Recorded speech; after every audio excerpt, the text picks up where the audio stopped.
एक बार की बात है, बहुत जोरों से बारिश हो रही थी। अरे राम राम राम, कितने जोर से बारिश हो रही है। 2 दिनों से ये बारिश तो रुकने का नाम ही नहीं ले रही है। मुझे लगता है अब मेरी छत से पानी भी टपकने लगेगा। तभी बारिश से परेशान होकर एक शेर छिपने की जगह ढूंढता ढूंढता उसी किसान के घर के पीछे बने उसके तबेले में घुस जाता है, जिस तबेले में उस किसान के कुछ गधे बंधे हुए थे। अंधेरा ज्यादा होने के कारण शेर उनको देख नहीं पाया, इसलिए शेर उन्हीं के बीच जाकर खड़ा हो जाता है।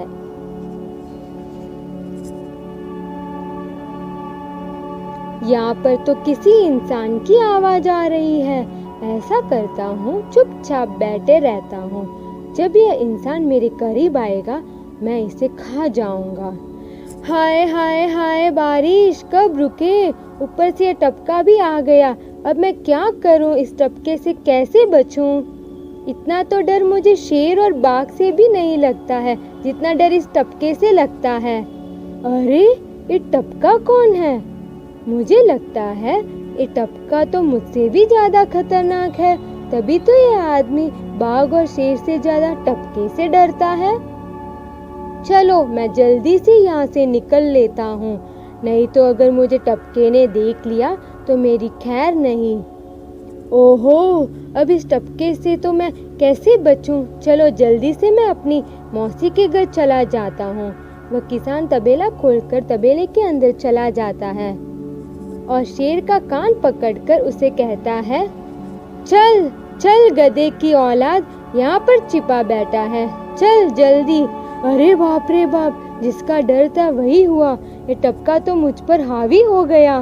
वह किसान शेर को गधा समझकर उस पर बैठ जाता है और शेर भी दौड़ लगा देता है। कैसे बचूं? कैसे बचूं इस टपका से? मैं कैसे बचूं? हे भगवान मेरी रक्षा करो। हे भगवान मुझ पर दया करो। आज के बाद मैं किसी प्राणी को नहीं मारूंगा, बस वह आज मुझे इस टपके से बचा लो। मैं मांसाहार छोड़कर शाकाहारी बन जाऊंगा। शेर को दौड़ते दौड़ते रात से सुबह हो जाती है। अरे जब गांव वालों ने यह दृश्य अपनी आंखों से देखा तो वह चकित रह गए। अरे देखो देखो, ये तो शेर की सवारी कर रहा है। अरे हाँ, सच में ये तो शेर की सवारी कर रहा है। अरे उधर तो देखो जरा, ये आदमी कितना बहादुर है, शेर की सवारी कर रहा है। जिस शेर को देखकर हमारी धोती आगे से गीली और पीछे से पीली हो जाती है, ये तो उसकी सवारी कर रहा है। एक गांव वाले भी ना पागल हो गए हैं जो इस गधे के बच्चे को, अरे ये तो वाकई में ही शेर है। अरे बाप रे बाप, ये तो सचमुच वाला शेर है। हे भगवान मेरी रक्षा करो। अरे ये तो एक बरगद का पेड़ है, यह अच्छा मौका है। मैं जल्दी से इसकी जड़ पकड़कर ऊपर चढ़ जाता हूँ। वह किसान शेर के पीठ से बरगद की जड़ों पर छलांग लगाता है और उन पर चढ़ता हुआ बरगद के पेड़ पर ऊपर चढ़ जाता है। अरे शेर भैया, आप इतने जोर जोर से भागते हुए कहाँ जा रहे हो? आप तो बहुत डरे हुए लग रहे हो। आप तो जंगल के राजा हो, आपको किसका डर है? टपका, वो टपका मेरी जान के पीछे पड़ा है। अरे शेर भैया जरा मुझे बताओ, वो टपका है कहाँ? अरे भालू भैया, वो टपका मेरी पीठ से उतरकर उस बरगद के पेड़ पर चढ़ गया है। उसने मुझे रात भर खूब दौड़ाया है। वो तो भगवान का शुक्र है मैं बच गया। चलो शेर भैया, मुझे उस टपके के पास ले चलो, जरा मैं भी तो देखूं ये टपका है कौन। अरे नहीं भालू भाई, बड़ी मुश्किल से तो मेरी जान बची है, मैं दोबारा अपनी जान जोखिम में नहीं डालूंगा। ठीक है शेर भाई, तुम यहीं पर रुको, मैं बरगद के पेड़ के पास जाकर खुद देखता हूँ। हाँ जाओ जाओ बच्चू, जब वह टपका तुम्हारे ऊपर हावी होगा ना, तो पता चलेगा कि वह टपका है कितना खतरनाक। वह भी बरगद के पेड़ के पास पहुंचने के बाद बोला, अरे कहाँ है ये टपका जिसने राजा जी की हवा टाइट कर दी?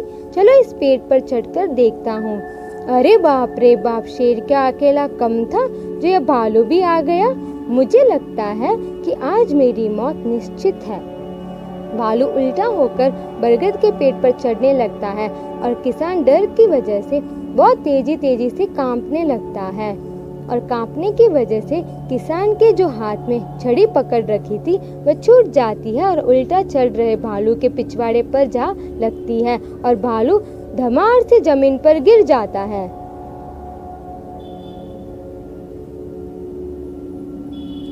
अरे मुझे लगता है अब शेर और भालू दोनों भाग गए हैं। चलो अब जल्दी से यहाँ से निकल लेता हूँ। पूरे राज्य में यह बात फैल गई कि हरिया किसान बहुत ही बहादुर है, जिसने शेर की सवारी की है और धीरे धीरे यह बात राजा तक पहुँच गई थी। महाराज, क्यों ना हम पड़ोस के गांव से हरिया किसान को बुलवा लेते हैं। वह बहुत ही बहादुर है। उसके बहादुरी के चर्चे तो पूरे राज्य में हैं। मुझे पूरा यकीन है कि वह किसान काम को जरूर कर लेगा। हो सकता है इस दुष्ट शेर को जरूर पकड़ लेगा। सैनिकों, हरिया किसान को आदर पूर्वक हमारे दरबार में पेश किया जाए। महाराज, आपने हमें याद किया, बताए क्या काम है? हमसे कोई भूल हो गई है क्या? महाराज, नहीं हरिया, तुमसे कोई भूल नहीं हुई। ये कुछ लोग पड़ोस के गांव से आए हैं। इनका कहना है कि इनके गांव में एक दुष्ट शेर आ गया है जो इनके पशुओं को उठाकर ले जाता है। मैं तुम्हारी बहादुरी के बहुत सारे किस्से सुने हैं, इसलिए मैं इस शेर को पकड़ने की तुम्हें जिम्मेदारी देता हूँ। अरे बाप रे बाप, उस बार तो मैं शेर के हाथों से बच गया था, लेकिन इस बार मैं नहीं बचूं। लेकिन अगर महाराज को मैंने सच बता दिया तो महाराज तो मुझे झूठ बोलने के रूम में फांसी पर ही चढ़ा देंगे। अरे हरिया, तुम मन ही मन क्या बड़बड़ा रहे हो? कुछ नहीं महाराज, कुछ नहीं। मैं सोच रहा था कि मैं उस शेर को पकड़ूं कैसे। ये लो हरिया, कुछ सोने के सिक्के रख लो, ये तुम्हारे काम आएंगे। हरिया किसान महल से बाहर निकलकर सोचने लगता है, क्या करूं, कैसे पकड़ूं उस शेर को? ये महाराज ने तो मुझे कैसी दुविधा में डाल दिया। क्या करूं? हाँ, मिल गया। इसके बाद हरिया बाजार से एक रस्सी, एक जाल तथा एक बकरी लाता है। चलो जल्दी से मैं यहाँ पर एक गड्ढा खोद देता हूँ। हरिया किसान पेड़ के पास एक बड़ा सा गड्ढा खोद देता है। गड्ढा तो खोद दिया, चलो अब जल्दी से इस बकरी को रस्सी से बांध देता हूँ। हरिया ने बकरी को रस्सी से बांधकर गड्ढे में खड़ा कर दिया और जाल को लेकर पेड़ की डाल पर बैठ गया। और थोड़ी ही देर बाद जब बकरी को भूख लगती है तो वो चिल्लाने लगती है। अरे, ये तो बकरी की आवाज है, लेकिन ये आवाज कहाँ से आ रही है? आसपास तो कोई दिख नहीं रहा। मुझे लगता है ये आवाज उस पेड़ के पास से आ रही है। शेर चलकर उस पेड़ के पास जाता है। अरे वाह, आज तो शिकार खुद चलकर मेरे पास आ गया। शेर ने बिना देर के गड्ढे में छलांग लगा दी और शेर के गड्ढे में कूदते ही किसान बकरी को ऊपर खींच लेता है और उस पर गड्ढे पर फेंक देता है। हरिया किसान की बहादुरी देखकर गांव के सभी लोग बहुत खुश हो जाते हैं।